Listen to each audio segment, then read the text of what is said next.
అంతర్జాతీయ పర్యాటకుల ఆకర్షణకు బ్లూ ఫ్లాగ్ తోడ్పడుతుందన్నారు మంత్రి కందుల దుర్గేష్. విశాఖ రుషికొండ బీచ్ లో మంత్రి కందుల దుర్గేష్ బ్లూ ఫ్లాగ్ ఎగురవేశారు.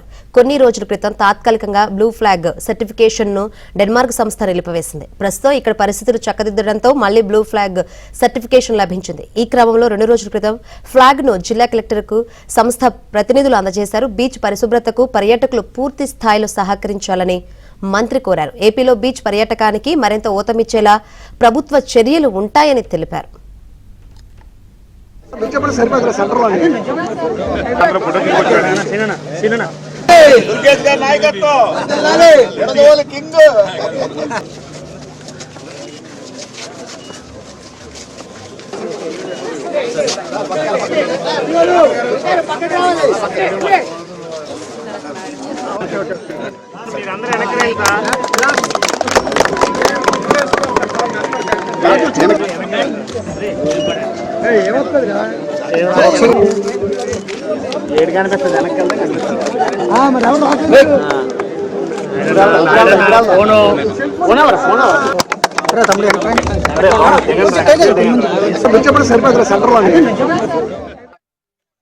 ఏనాడు కూడా ఈ బీచ్లు నిర్వహణ విషయంలో కానీ పర్యావరణ పరిరక్షణలో కానీ ఏ రకమైనటువంటి శ్రద్ధ చూపించినటువంటి గత ప్రభుత్వం తాలూకు తప్పుడు విధానాల వల్ల ఈ చిన్నపాటి ఇబ్బంది వచ్చింది.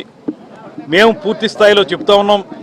ఖచ్చితంగా ఏవైతే అంతర్జాతీయ ప్రమాణాలు ఉన్నాయో స్వచ్ఛత చూపించటం, అదేవిధంగా పర్యావరణ విద్యను అందించటం, దాంతోపాటు ఇక్కడ పర్యాటకులను ఆకర్షించే విధంగా కార్యక్రమాలను ఏర్పాటు చేయడం, ఇటువంటి అన్నీ కూడా త్వరలోనే పూర్తి స్థాయిలో ఏర్పాటు చేసి ఎక్కడా కూడా ఏ ఇబ్బంది లేకుండా బ్లూ ఫ్లాగ్ బీచ్ ఖచ్చితంగా కంటిన్యూస్గా ఉండే విధంగా ఈ కూటమి ప్రభుత్వం ముఖ్యమంత్రి చంద్రబాబు నాయుడు గారు, ఉప ముఖ్యమంత్రి పవన్ కళ్యాణ్ గారి నేతృత్వంలో ప్రత్యేకమైనటువంటి కార్యాచరణ ఏర్పాటు చేసుకున్నాం అనేటువంటి మాట తెలియజేస్తున్నాం. తిరిగి మళ్ళీ బ్లూ ఫ్లాగ్ని ఈ బీచ్లో ఎగరవేయటం అనేది చాలా ఆనందంగా ఉంది. దానికి ఈ బీచ్ని బ్లూ ఫ్లాగ్ బీచ్గా కలకాలం నిలబెట్టాలంటే ప్రజల భాగస్వామ్యం కూడా అవసరం. స్థానిక ప్రజాప్రతినిధులతో కలిపి మేము తప్పనిసరిగా వారికి ఆ పర్యావరణ విద్యని అందిస్తాం. తద్వారా బ్లూ ఫ్లాగ్ బీచ్ని కలకాలం అందమైనటువంటి బీచ్